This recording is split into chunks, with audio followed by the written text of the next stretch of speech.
At an auto manufacturing plant, an employee makes a move on Christine. She, however, isn't in the mood. Another employee tries his luck. Unfortunately, no one told him that Christine doesn't like smokers. Dennis arrives at Arnie's house to give him a lift to school. He suggests to Arnie a couple girls that he should try and get laid with. I think maybe I'll just beat off. In the hallway, Roseanne flirts with Dennis. Bemis tells the boys about the new girl and they all gawk as she walks by. In shop, Arnie gets bullied by some asshats. Buddy ruins his lunch. Dennis tries to help Arnie, but they end up both being knocked down. After the teacher shows up, Arnie and Dennis snitch on Buddy, telling him that he has a knife. Buddy turns it over but threatens them before leaving. On the way home, Arnie sees Christine looking in rough shape.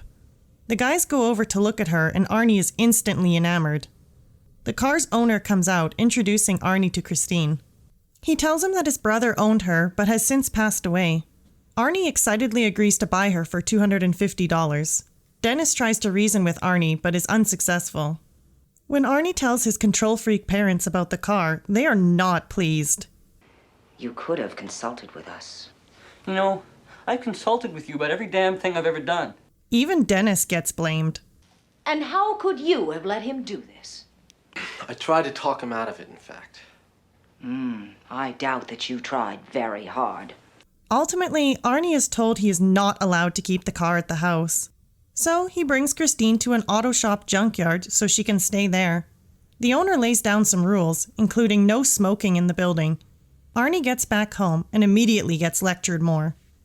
3 weeks later, Arnie continues his repairs on Christine. The owner tells Arnie that if he wants to fully repair Christine, he'll have to help out around the place. He'll even pay him a little to do so. I'll have to think about it. Well, don't think about it too long. I'll throw you out your fucking ass. Dennis tries to ask the new girl, Lee, out on a date, but she already has one. He heads to Arnie's house, hearing more arguing from outside.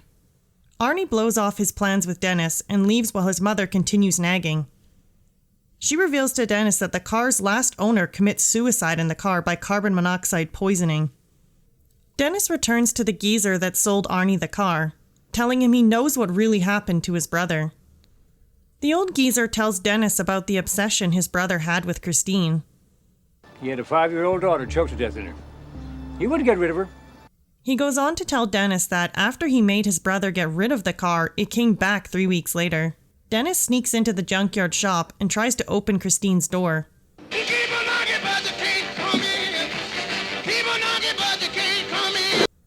He quickly leaves. At Dennis's football game, Arnie shows up with Christine and Lee steps out of the car.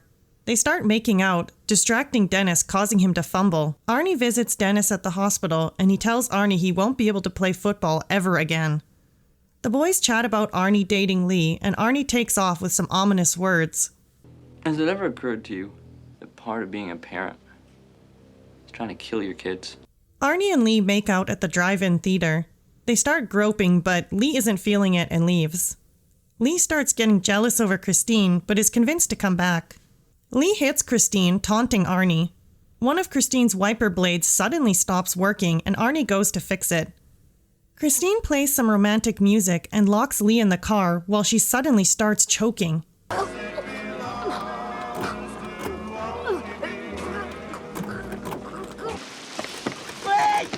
A random dude helps Lee escape and saves her. Lee believes that Christine had something to do with her choking. She tries to tell Arnie about other things Christine has done, but Arnie has his own theory of what's causing issues. I think you're just sexually frustrated. Arnie gets back in Christine, but she won't start up. After some sweet talking, Christine revs up.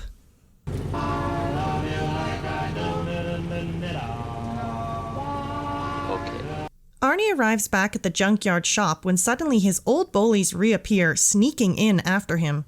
The 4 goons grab some tools and prepare to wreck Christine.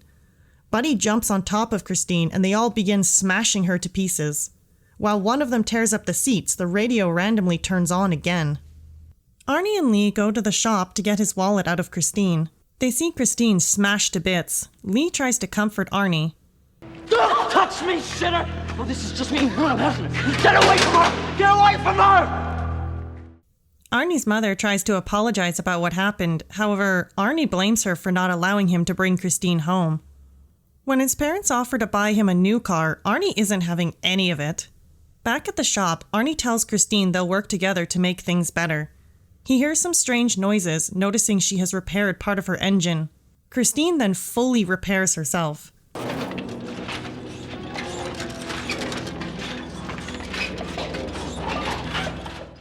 Out on an empty street, one of the goons suddenly sees Christine. He stares with genuine confusion as she pulls forward. He calls out to Arnie as Christine revs up and chases him down. The goon makes sure to stay on the road so that Christine can effectively keep chasing him. He climbs over a fence and runs down a narrow alley with Christine hot on his heels.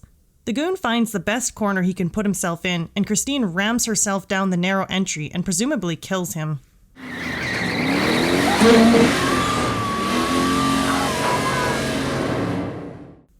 Arnie visits Dennis at the hospital. Dennis asks about Christine since he heard she got totaled. He bets it was Buddy and his lackeys. Arnie tells him they won't do it again. He dismisses Dennis's questions and takes off. In the school parking lot, a detective approaches Arnie asking about Christine. After hearing from Lee how destroyed Christine was, he compliments Arnie's work at putting her back together. Arnie tries to leave, but the detective stands in front of Christine.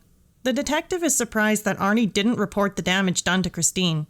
He asks Arnie if he knows anything about the goon that was murdered. The kid was cut in half, Arnie. They had to scrape his legs up with a shovel.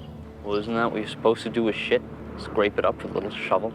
Later, Arnie calls Lee and asks to see her. Look, I love you, Lee. Look, I think we deserve one more try. Don't you? Will you give me a fucking yes or no? Well, fuck you, bitch!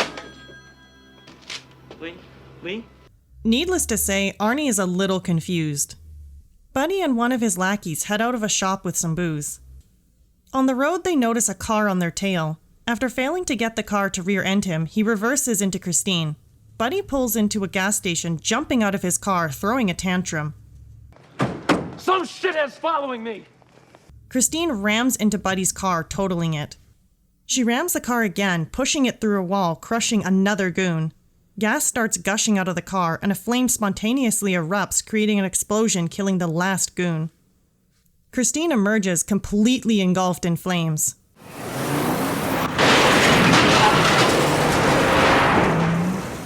The rest of the gas station blows up in multiple fiery explosions. Buddy runs down the center of the road with Christine hot, literally this time, on his heels. Despite giving it his all, Buddy is run over. Christine arrives back at the shop, smoking and covered in ash. The shop owner makes a call confirming that Arnie wasn't driving Christine. Unnerved, he grabs his gun and approaches Christine. He goes to her, demanding that the driver come out. He opens the door to see an empty car. He leans inside, looking around, and sits down.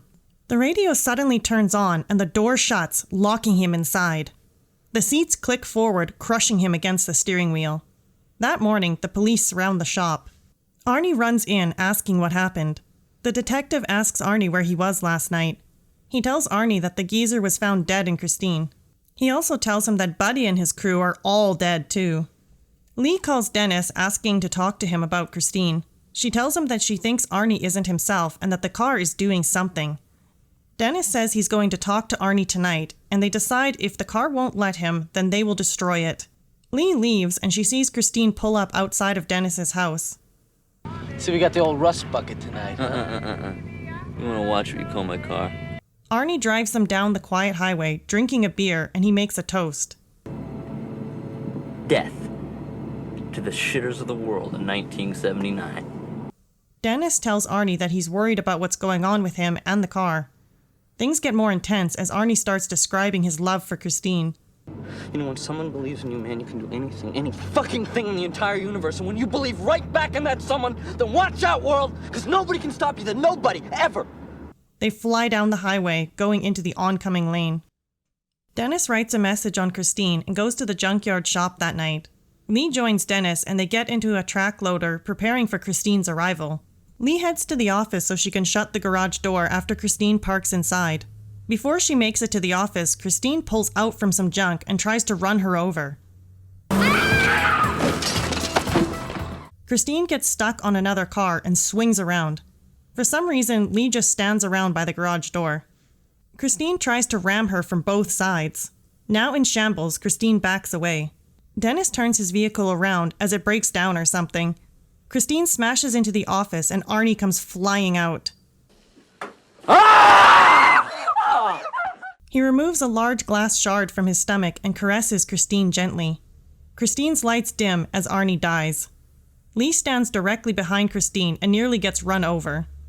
She runs out of the way but then stands in the middle of the open garage. Dennis clamps down on Christine and drives over her while she still creeps forward slowly. Christine's lights go out again, but suddenly she starts repairing herself. Dennis then drives over her multiple times, flattening her to a pancake. Christine is reduced to a single brick dumped in the junkyard. The detective commends their efforts. Suddenly some music starts playing, but it turns out to be a guy walking by with a radio. Some of Christine's wreckage moves slightly.